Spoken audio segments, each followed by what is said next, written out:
Coming up on this episode of Nintendo Cartridge Society, our bodies are not ready. It's dangerous to go alone, so the Nintendo Cartridge Society goes with you.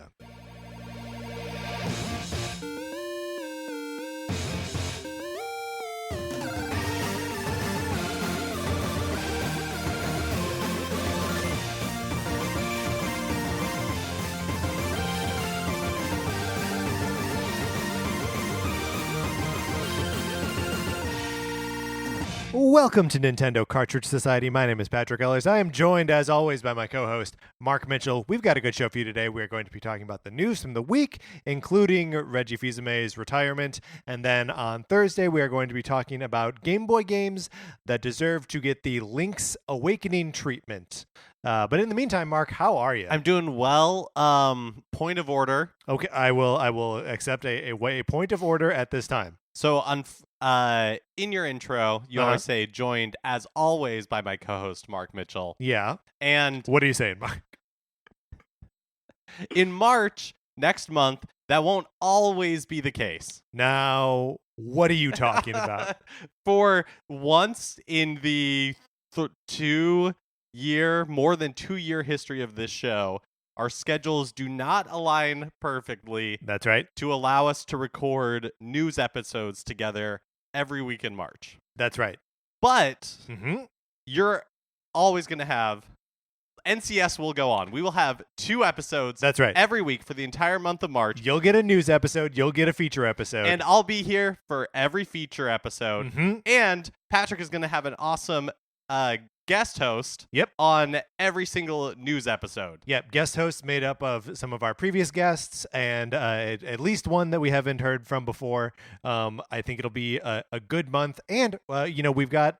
You know what these feature episodes are already because we've been talking about them for about a month. We're talking about Retro Month, baby. We're talking about weird retro sequels. Every week in March, we are going to be talking about a weird old sequel. The first week, we're doing Zelda 2. The second week, we're doing Super Mario Land 2. The third week, we're doing Zoda's Revenge, which is Star Tropics 2. And then on the fourth and final week, we are doing Castlevania 2, Simon's Quest. We would love...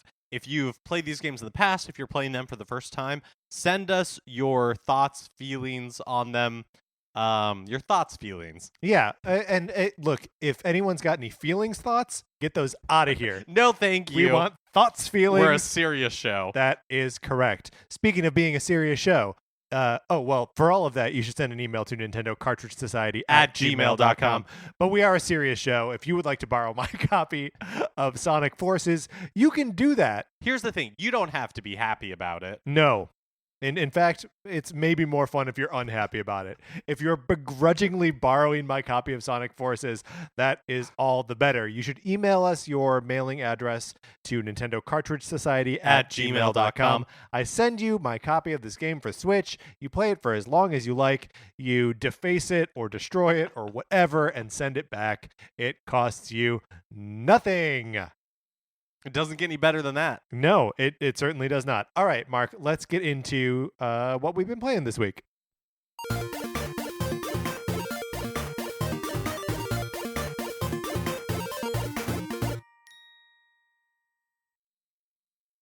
So a lot of times on these episodes, we're looking at a list of new releases, and we're all talk, no sugar. You know, we're like, oh, that old saying, all talk, no sugar. Every old saying had to have an origin. That's true. This is the origin of all talk, no sugar. So why don't you lay the sugar on me, Mark? Well, we're looking at these lists. We're like, oh, what on this sounds interesting? And, we pick 1 or 2 games that we're like, this sounds mildly interesting. Would you pick this up? The answer is always no. I would never pick this up. I'm not actually going to spend money on this game that's mildly interesting because I don't know enough about it. Right. And I mean, sometimes the answer is yes. And sometimes we do pick it up. That's right. And even then, whether we're going to spend more than like 5 minutes with it, kind of a crapshoot. Yeah, absolutely. And so last week we talked a little bit about Steins Gate Elite, which is a visual novel that was released for the Switch last week. And I said I had never played a visual novel before. The idea was intriguing to me. So I went ahead and picked it up. And tell me about your experience with Steins Gate Elite. So here's the thing, is that A visual novel is exactly what's on the tin. And for whatever reason, like I had a hard time wrapping my head around that, where it's like it literally is just Are you making choices in it, or not thus far, but I should say I'm not super far into the game. okay? I've played like the prologue and the beginning of the first chapter. And thus far it's just like you're just reading text boxes and there's like voice acting. I have it set to Japanese. I don't think there's an English option, but I would not want it in English anyways. Is it like fully voice acted, or is it? Yeah, so it's okay. fully voice acted. It's animated using my understanding the cuts or not cutscenes, like the animation from the Steins Gate anime. Uh-huh. And it's basically just like reading a book but with animated backgrounds. Huh. The thing that makes it maybe I need to mess around with the settings a little bit is like I can read much, like if it was text on a page I'd be able to just like blaze through it, Yeah, sure. but I don't think that that's supposed to be the way that you approach these. I think you're supposed to like enjoy the fact that it's accompanied by like animation and voice acting and everything. So in that way, it feels a little slow. Yeah. Where it's like I'm just spending the entire time like jamming the button, just be like, okay, like I can read it in like 2 seconds, but it's taking you like 15 seconds to go through the whole thing. Yeah. And you can speed it up. So if you want to reveal the whole text, you just push, like a button, and it'll skip from one voice acting to the next, and it does it actually really gracefully if you are like, okay, I'm done like hearing this and everything. The story's like fun. The art is nice, like everything about it is nice. It's just like my first time experiencing a visual novel, and I keep waiting for it to be a little bit more, but I think that's a failing of myself and not like a failing of the game, which is Sure, you're bringing very different clear about what it's going to be. Right. Yeah, It says it's a visual novel. You should trust that it is what it says it is. exactly. That it's interesting because like what I know of you playing video games is you are not one to like really dwell on the like writing in a game or like cutscenes or anything like that. But like when you just give yourself over to the fact that like that's all the game is, that seems like it's more enjoyable then, or I don't know. I'm really not sure. Sure. Like, I don't know that I'm enjoying it. Like, part of me just feels like I should just be watching the anime. Yeah, especially when you know that exists and that it's using a lot of the same animation, maybe? Exactly. So it's a weird combination of things that I don't know is entirely for me, but I am glad I picked it up. And I find the story interesting. Like, I might watch the Steins Gate anime instead of trying to make my way through the visual novel. I know that it does open up into like branching paths. So Okay, so there is like a some choose your own choice there, adventure yeah. like choice in there, and obviously the anime doesn't have that. So I can definitely see how fans of the series would appreciate this other approach.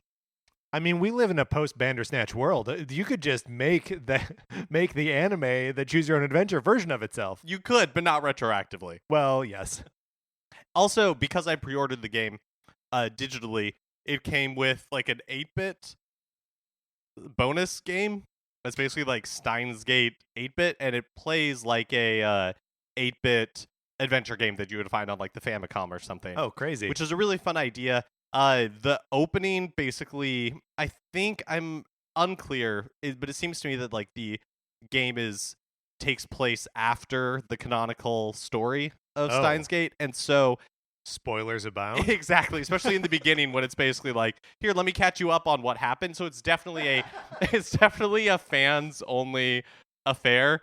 But yeah, I don't know, very very interesting. I'm glad I picked it up. I'm glad that I experienced it. I don't know that visual novels are necessarily for me. Maybe having less animation would actually be better.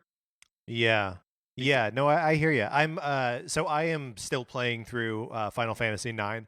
I have slowed my pace on it a little bit, but part of that is because the game does not stop throwing you into scenarios where you're just kind of reading what's going on for a long time, or like they just dump you into a town, and like I just got out of the like the second big castle that you encounter in that game, where your character, the princess Dagger, her like uncle Sid is the regent there, and he's been turned into a bug.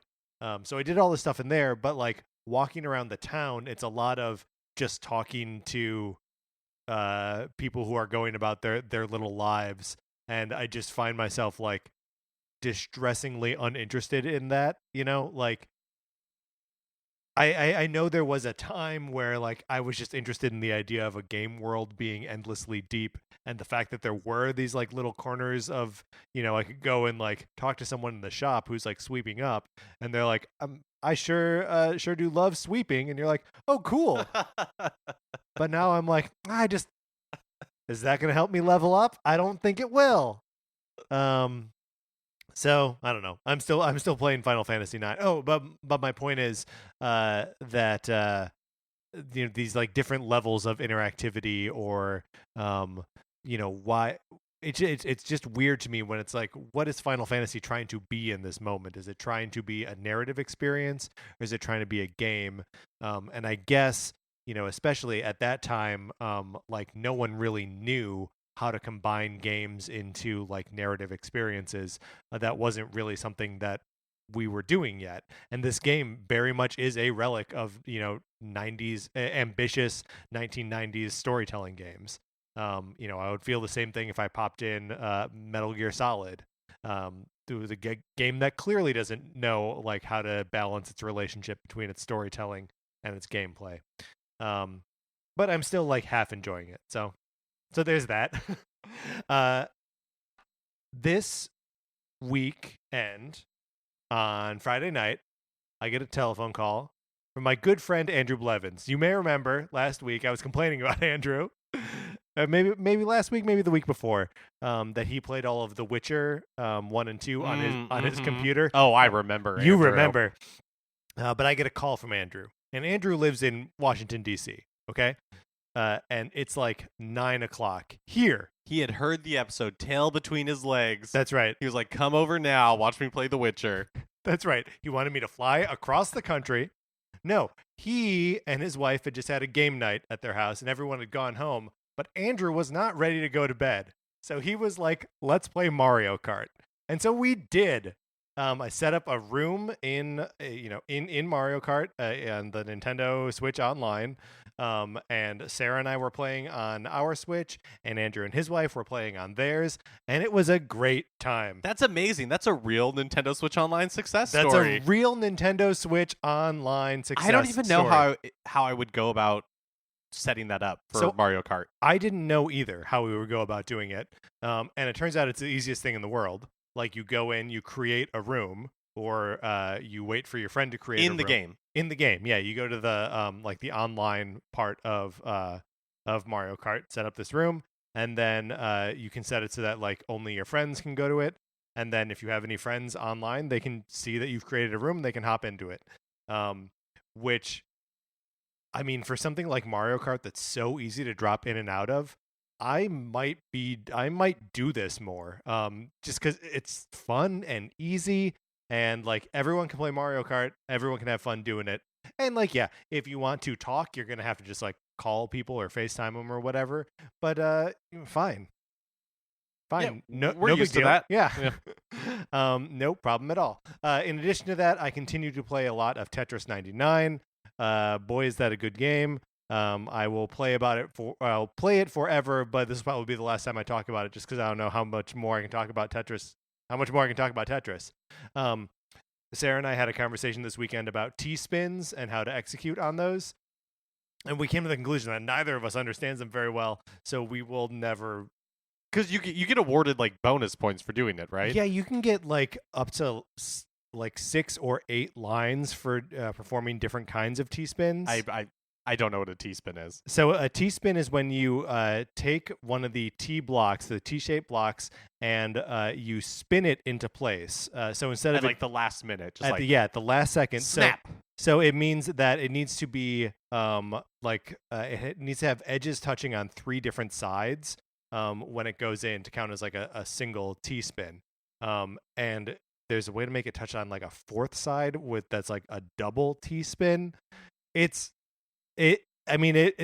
strategy gets insane, and like watching people who are setting up T-spins, like T-spin setups, are it's some of the most like mind-blowing Tetris playing, because it looks terrible until they like pull it off, and then they just demolish their opponents.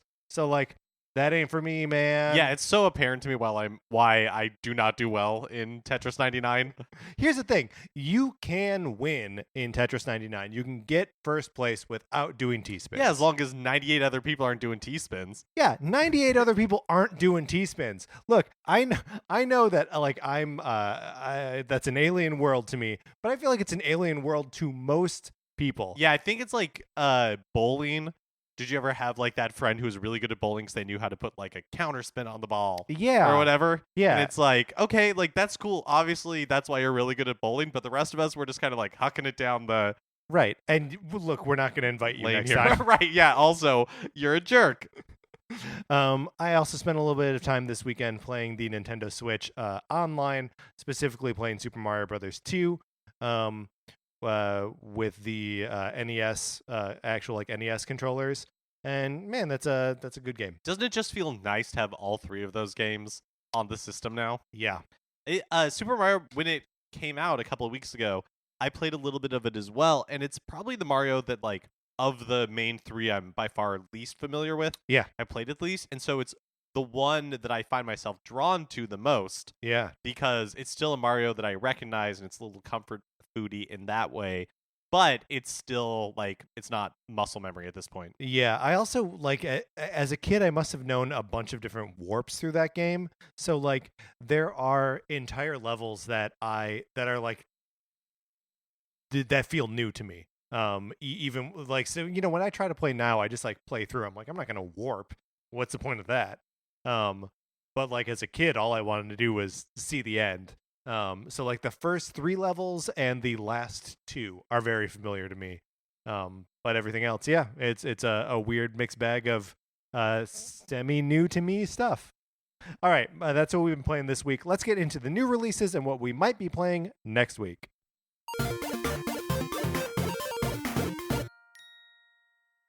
All right, today, February 26th, RPG Maker MV is released for the Switch. Man, that RPG Maker is going to be everywhere. And Trials Rising. So I actually really enjoyed the Trials Rising demo that I played at E3 last year. Not enough to spend like $50 on the completed version of All this game. talk, no sugar. That's right, no sugar here. But I did like it. It was like a high def Excite bike, like without the sort of race component of it. Is this a franchise? Like, has this game existed in the past? Yeah, I think so. It's an Ubisoft game.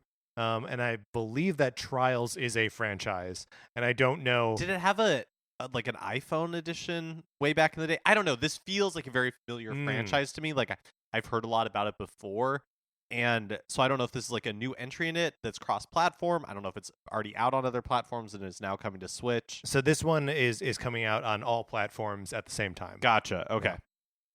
On the 28th, Ape Out is released, which is kind of like a twin sticks shooter. Like it has that overhead view, except instead of guns, I don't think you have guns. But in any case, you're playing as a big ol' ape.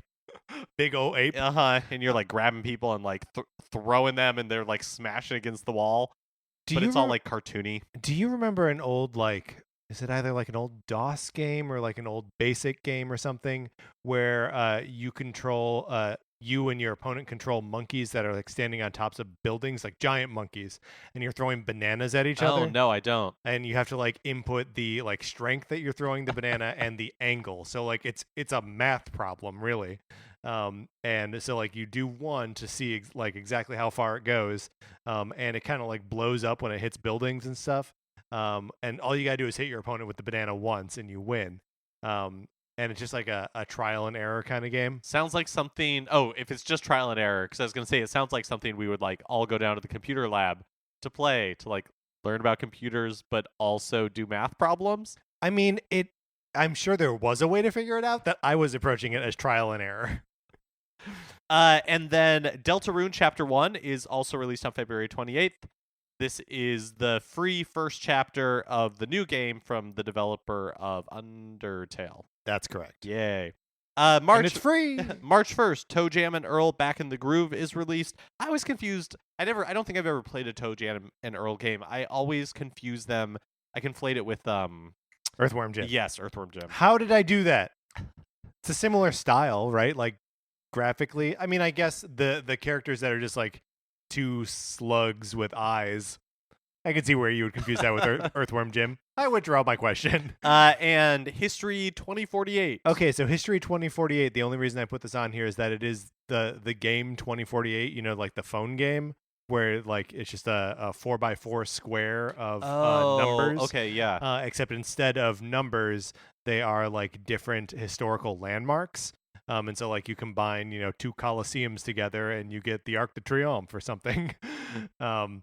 Yeah, that's it. That's interesting. I just thought it was weird. Yeah, it is. But another case of all talk, no sugar. Also, just wanted to point out that there's a March 2nd release, the unusual Saturday release of Riddled Corpses EX.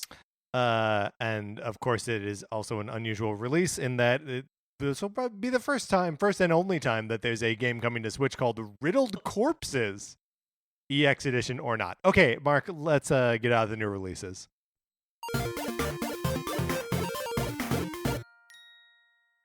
Now it's time for a regular segment on our show. It's time for 433. In 1952, American composer John Cage wrote a piece called 433, wherein a group of performers or a single performer didn't play their instruments for 4 minutes and 33 seconds. For the purposes of this show, our instruments are talking about Nintendo. So, for the duration of one performance of 433, Mark and I will talk about something not at all Nintendo related, thus fulfilling the contract of the piece. This is maybe a little bit of a softer one because we are going to be talking about the Resident Evil 2 remake, not currently available on Nintendo platforms. That's right. So there you go. Even though the original Resident Evil 2 was available on Nintendo 64, we're going to overlook it. It's not the version we're talking about. That is not the version we're talking about. So you had the opportunity to play through all of the Claire scenario. Yeah.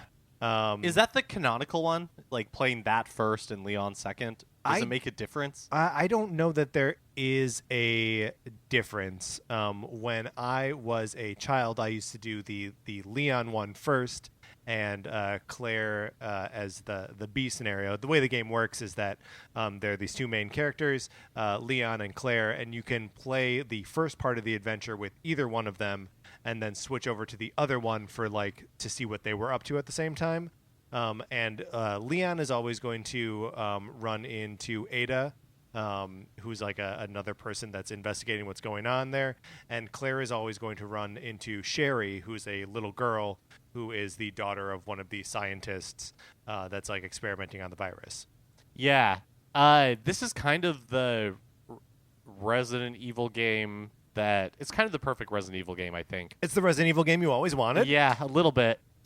I mean, for me, the original Resident Evil 2 was the Resident Evil that I always wanted. I bleed that game. I was obsessed with it to the point where I wanted to, I wanted and needed to unlock the fourth survivor scenario, which is it's just like an umbrella guy named Hunk. And what you need to do to unlock his scenario is you need to beat one of the second scenarios in like under 2 hours without using first aid spray, without saving. So like this is something you had to commit yourself to doing. And I think I probably played through that second scenario 8 times. The original speedrunner. That's right. So like when this game was getting a re-release and like it was back in the news, I could not have been happier to just like hear people talking about Resident Evil 2. Does the Hunk scenario survive? Like he does survive. Yes, he is the fourth survivor from Raccoon City. Oh, sorry. I meant in the Resident Evil 2 remake. Oh, yes. Does like if you follow those rules, I don't know. Like unlock? I don't know if it's the same rules, but I believe that there is a fourth survivor scenario. Yeah. So Resident Evil 4 is probably my forever Resident Evil game. Yeah. But Resident Evil 2, the remake, I've only played through one of the scenarios, but it's really giving it a run for its money. Yeah. It is like beautiful, of course, and plays really well. Like it is actiony enough that it feels modern, but still has some of like the restrictions that you would expect from a Resident Evil game. Yeah. It's really atmospheric. We were talking about before it was released, I think, that like, these PS1 era survival horror games. Yeah. Or was Resident Evil 2 a PS2 game? No. Or was it a PS1? PlayStation 1, yeah. Like, it's funny looking back now that we were ever scared of them. Right, Because graphically they're, so they're like boxy. ridiculous. Yeah. But Resident Evil 2 is very effectively nerve-wracking. Yeah. Well, and they do so much to improve the the presentation on these things. Like the voice acting is actually pretty good. The facial animations, like everything is written well. Like it is a surprisingly well presented game, especially compared to like Resident Evil's roots are in really cheesy, over the top acting and writing. And it was still cool to me that like the game is still nodding to the like source material when Leon and Claire meet each other for the first time. Leon's like, Claire, get down, or she's like, don't shoot, and he's like, get down, and then poof, poof, fires off 2 shots into a zombie head, and that is like beat for beat exactly how it plays out in the original. It made me so happy that like when they're like, there are moments that work in the old story, and we have to present them exactly as they were. Yeah, we talk about a lot on this show how remakes are best when they take our memories of the game and create that instead of like the real. Instead of like trying to do a faithful recreation of the real thing. And that's totally how I feel about Resident Evil 2, because unlike you, Resident Evil 2, for me, I am familiar with it, but not super familiar with it. Yeah. And so like I'm playing through it and I'm like, I remember this, but I don't. Well, you get the idea. Like, you get the idea, but we will never know. We were accompanied today by a musical ensemble at the Musical Instrument Museum in Phoenix, Arizona. All right, Mark, let's get into the news. In a video posted last week, Nintendo of America president and COO Reggie Fils-Aime announced that he will be retiring on April 15th, 2019. Sad day, Mark. Yeah, it is kind of. Reggie's been in that spot since May of 2006, which means he's been there for over 10 years. And did he work at Nintendo previous to becoming the president? It seems like I tried to like go back and look into this. It seems like he was only working there in a different capacity for a couple months. Oh, okay. Before getting a new position there. But yeah, I mean that means that he was there for the launches of the Wii, the 3DS, the Wii U, and of course the Switch. It means that he was there for most of the lifespan of the enormously successful DS. And has been the face of, or one of the faces of Nintendo for so long, for like 15 years, basically. Yeah, which is, I mean, basically as long as I've been following Nintendo news, outside of just like Nintendo Power or something, like really, basically with the birth of the web. Yeah, no kidding. Like Reggie has been the face of Nintendo. Yeah, for as long as they've been able to do Nintendo Directs or like this sort of direct video marketing to, I guess not as long, because I do remember getting like a VHS tape in the mail with video of Star Fox 64. But in anything even remotely close to the modern era, he has been one of the faces of that. And I don't know. He's always been in an interesting position because I feel like the president of Nintendo of America really is focused on like marketing and being a brand ambassador. Yeah. And more than they're not really calling the shots as far as like what games are being developed or anything like that. And so he has been mostly like that sort of like spokesperson who has gotten up there during Nintendo's like tough times and been the one to put on, the brave face. Right. And talk trash about competitors during the Wii U era, you know? Right. Yeah, I mean, I don't know what it is about that guy, because you're right that, we know him as a brand ambassador. We know him as basically just someone trying to sell us stuff. But for whatever reason, he feels genuine, or I don't know. What is that? Do you have any, like... I think it's because even though... we don't know Reggie. I don't know Reggie's personality. I don't know his sense of humor. But as president of Nintendo of America, he's been willing to be silly Yeah, totally. in these directs, and he clearly has a sense of humor and a sense of fun about himself and about the job and about Nintendo that you don't really get from other like presidents of video game companies. Yeah, or like anyone of any stature at video game companies. At E3 this last year, I played Starlink next to him. He and Bill Trinan were at like the console next to us. That's awesome. And I wanted to go over and say hi to him, but he's so tall. And also, he's walking around the Nintendo booth, and you're like, well, I can't go. He's in his home field advantage here. Like, I can't talk to him. But yeah, what a guy. I'm gonna miss seeing his face on Nintendo Direct stuff. I'm gonna miss reading like interviews with him after any Nintendo announcement. We would fill our news sections with just like, oh yeah, Reggie also said like these 3 things about this, and it's always great. I remember one story about Reggie that I always liked was some of the IGN guys were at Nintendo's offices shortly after the 3DS came out. And it was just like it was an interview about a couple of other things, and then Reggie reaches into his pocket unprompted and pulls out a 2DS, which had never been seen before, and it's just like, oh yeah, we're coming out with these in a couple months. That's awesome. And they were like, what?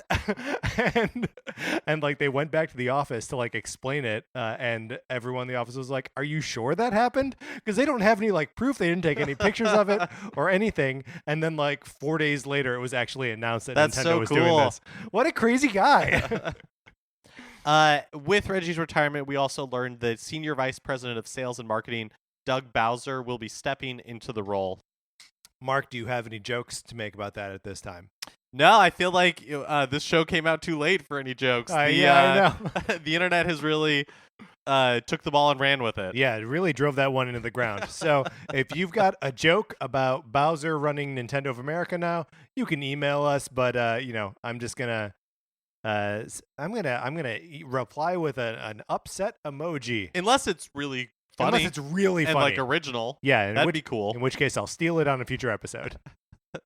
Consider yourself appreciated. Yeah, consider yourself Dane cooked. In an interview with Newsweek, Funko Pop CEO Brian Mariotti expressed interest in producing figurines based on the big Nintendo IPs. So we're talking Mario, Zelda, Star Fox? Yeah, Pikmin? Star Fox sells merchandise, if nothing else, yeah, right? that is true. Last year, Funko started making Pokemon figures, starting with Pikachu. They have announced a Bulbasaur for later this year, to be followed by unannounced others in months to come. Mark, how do you feel about Funko Pops? Excuse me. Pretty much indifferent. Yeah, they've become ubiquitous in a lot of nerd spaces. They're everywhere at like Comic-Con or like at E3. They're everywhere. So I think I have one. I think I have one Funko Pop, and it's the Conan O'Brien Ant-Man that I got for attending a taping of Conan at San Diego Comic-Con. I don't know. Have you seen the pictures of the Bulbasaur? It's pretty cute. It is pretty cute. I don't think the Pikachu looks good. The Pikachu looks like kind of chunky and like weird, and like its head is too big. But not like in a fun red or like yellow type way. No. No, it is not like the classic fat Pikachu. But the Bulbasaur is cute. So I don't know if you're hurting for. But look, we're gonna get a Bulbasaur amiibo. Like, why would you need a Funko Pop Bulbasaur? I feel like I don't know if Funko Pops how much staying power they'll have, but I know that they are hot commodities when they come out for some of these. I don't know if they're limited edition. Yeah, they must be because people like will line up for them. Yeah. And buy them and keep them in box and everything like that. Yeah. I mean, I suppose it's the same kind of thing as amiibo that like people buy them because they like them, and I guess all the more power to you. It's just it's not something that I have been able to connect with. Hey, speaking of Pokemon, we're coming up on Pokemon Day later this week, February 27th. Yay! This is the day the original Pokemon games were released in Japan.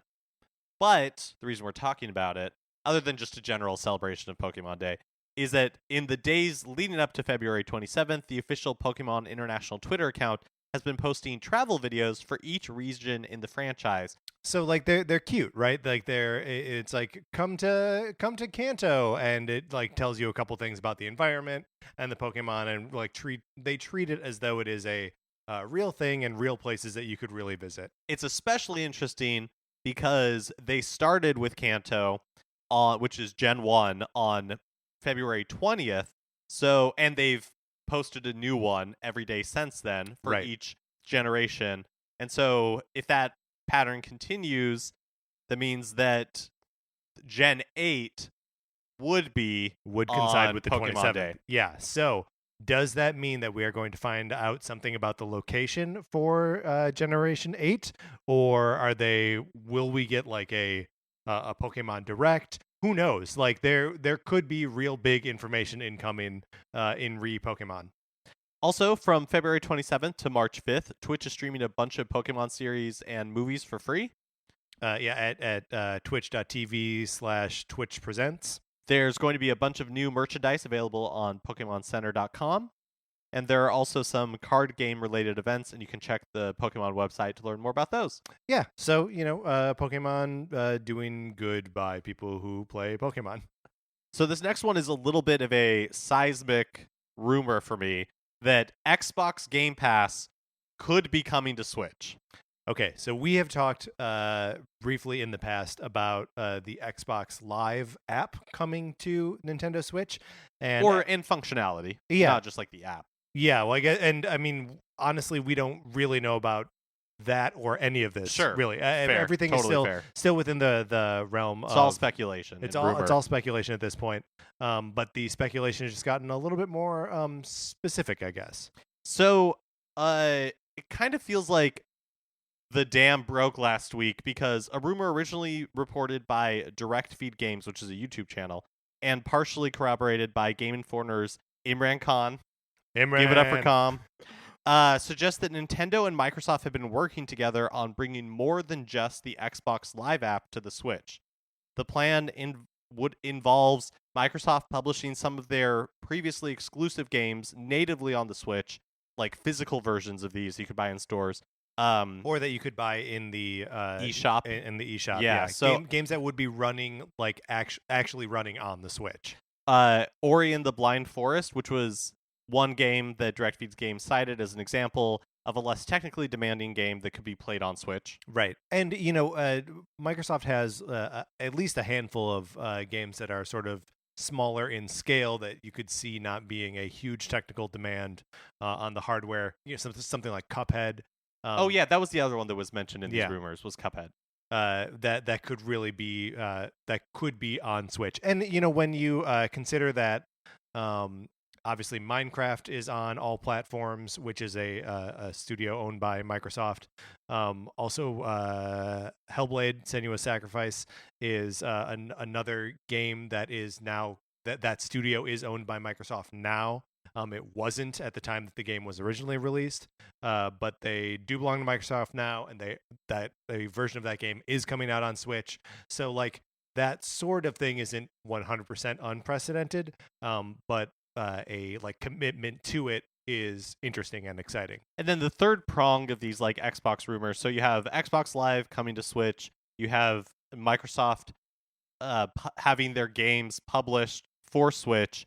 And then the third part is that Microsoft's Game Pass service, which is their streaming game service where you pay like a monthly fee and then have access to like 100 games or something. Then they're always adding more to it. That would become available on Switch as well. Right. So, and the streaming portion of it. Yes. So, Xbox Game Pass allows you to either stream or download Xbox games, and there was something, was it over E3 this year? Maybe it was around that time, at some point last year, that Xbox announced that all new Xbox first-party games would be day one releases on Game Pass, meaning that the new Rare game, Sea of Thieves, was you were going to be able to play that for free with your Xbox Game Pass subscription at the same time that everyone else who paid $60 for this new game was going to be able to play it. This is huge to me. Yes. So if you are able to subscribe to Xbox Game Pass on your Switch, and then the only way that you're able to play those games is by streaming them. Again, this would mean that you would need to have like a solid internet connection, and then just like pay a monthly subscription. Well, so first of all, does this sound like something that you would be interested I'm in? 100% on board. Yeah. Because I love my Switch. I want to be able to play every game Yes. on my Switch, and this seems like a great way to do it. Yeah. Well, and also like the thing that's so neat about it is I've never really been an Xbox guy, so there are like games that I'm interested in on the platform, and series that I've never really gotten into just because I'm like, that's not part of what I play. But like if I can play the Master Chief collection, the collection of Halo games on my Switch, like while sitting at home, especially if I don't have to pay like something to buy that game, it's just like a subscription service. Man, that sounds great. Yeah, I mean, we've talked about in the past, in Japan, Ubisoft had a test where they streamed Assassin's Creed Odyssey. That's right. In Japan, and Capcom did it with Resident Evil 7. Yep. And like, I'm interested in Resident Evil 7. I haven't picked it up for my PS4. Like you're saying, like there are Xbox games that I don't own an Xbox. I haven't since the 360 generation, and I'm totally on board for this, 100%, absolutely. Yeah. And it also like it kind of seems like it makes sense to me that that both of these companies would be interested in doing it. I don't know if this is a question mark for you, but I've just encountered like some sort of scuttlebutt about it on the internet. People being like, "What's in it for Microsoft?" and "What's in it for Nintendo?" But like it makes I believe that in the next generation of like hardware of consoles, we're going to see a PlayStation 5 that looks like a PlayStation 4 but is like newer and nicer, and maybe we'll see a new Nintendo thing at some point, but like whatever Microsoft new system is going to be anchored on its ability to stream stuff. So the latest rumors that I heard is that we will see a reveal of the new Xbox at E3 this year. Great. And that it's going to be two different systems. There is like the full featured Xbox 2 or whatever they're going to call it, and then there's just a small streaming box. Yeah. Well, and I think that the small streaming box is sort of like just for people who don't already have a different thing that will run their streaming software on other hardware, right? Like you're going to be able to get Xbox Game Pass on your phone, on your tablet, on your Switch, maybe. That's how these pillars are going to break down. Nintendo will be your portable machine, PlayStation will be your home console, and Xbox will be the streaming platform that appears on everything. Yeah, I mean, I think this is just from the Xbox side, it just makes sense because it's how Microsoft's businesses work. Totally. Right? Like Microsoft makes Surface products, and they're trying to make these like best in class products that are maybe kind of like a guiding light for other computer or tablet developers who are working in the Windows space, right? Yeah. I can see the same exact thing for Xbox, where they're still making Xbox hardware, but where they're making like their money is in licensing this software and people subscribing to their services. Absolutely. I mean, like Microsoft has pivoted Office to being a subscription service. Yeah. No, this makes perfect sense that you can't. I mean, you'll still be able to buy an Xbox, but the idea that you aren't really buying the Xbox, what you're doing is like paying a subscription to the license for the Xbox products. Right, like you can get Office anywhere. It's on your iPhone, it's on, it, and they all work together. And I think that seems to be very clearly the vision for what they want Xbox to be as well. And it makes sense, like, they're buying all of these developers, but a lot of the developers are like they're not AAA developers, right? And that fits with this, where it's like, we don't need a tech showcase. We need a game that will draw people in and get them to want to like subscribe, and that they can play on any of their platforms. Yeah. Well, and I think that'll be where it ends up being the most like exciting, and where the implementation is going to be the most novel, is where you will be playing it on your Xbox, right, or on your computer, and it'll be like the high res version of everything with all the sliders turned up as high as they go, and everything looks great. And then you take it on the go, and because the whole thing is in Game Pass and Xbox Live, that you're playing on your Switch and you're streaming it and you're playing in bed, and your save automatically transfers to it because it's all in the cloud. It'll be a magical thing when it works. And I mean, it seems like it's not even a far-flung future anymore. It's just like that's where Xbox is, and the rest of the world just needs to catch up to it. Yeah, so part of the rumor is that we will hear more about that this year. Yeah. But maybe, I think one thing I was reading, and again, this is all speculation, none of this might happen at all, is that we're very excited about this speculation. Is that the Game Pass service part of it wouldn't happen until next year. Oh, okay. But might be announced this year. I don't know. I think it's going to be super exciting. It makes sense to me. Microsoft and like Nintendo are only competing in the most nominal terms, that they're both in the video game space, but they're and that there's a limited amount of video game dollars to go around, but their real competition is Sony. Yeah. Like that's who they compare themselves to, and it seems great for both Sony companies. and Fortnite. Yeah, everyone's getting crushed by Fortnite.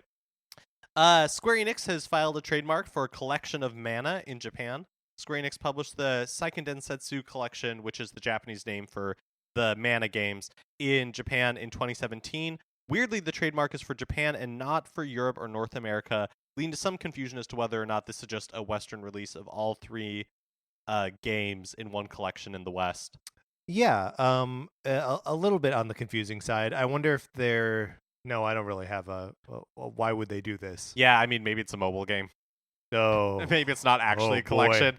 Maybe it's just just telling you what this game is going to be. Yeah, maybe you're just going to collect resources, mana, even. Yep. Because what if it's a brand new game called Collection of Mana? Oh my god. Because I think that if they brought the like Mana series trilogy collection thing over to the West, it would not have the third game, which has never been released here. Yeah. I don't think they're going to pay to localize it or anything like that. So, but it'll be interesting to see what this is, if anything. Maybe we'll never talk about it ever again. Maybe we won't. And finally, we got release dates for the bunch of Resident Evil games coming to Switch this year. Resident Evil 1, the remake, Resident Evil 0, and Resident Evil 4 will be coming to the platform on May 21st, 2019, available for like pre-order February 28th.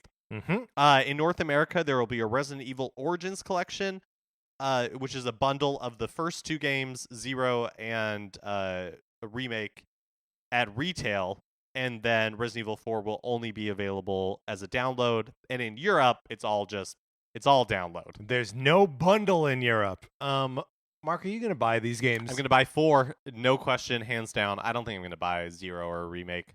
I don't currently own a copy of either of those games. Any of these three games, which seems like a hole in my heart. I haven't played 4 since the Wii version, so really excited to play that again.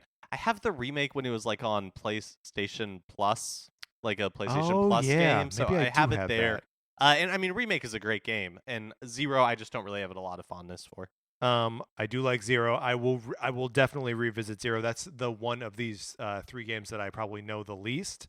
Man, I do like Resident Evil. Why do I like these games so much, Mark? Nostalgia. Perfect. All right, Mark, let's get out of the news.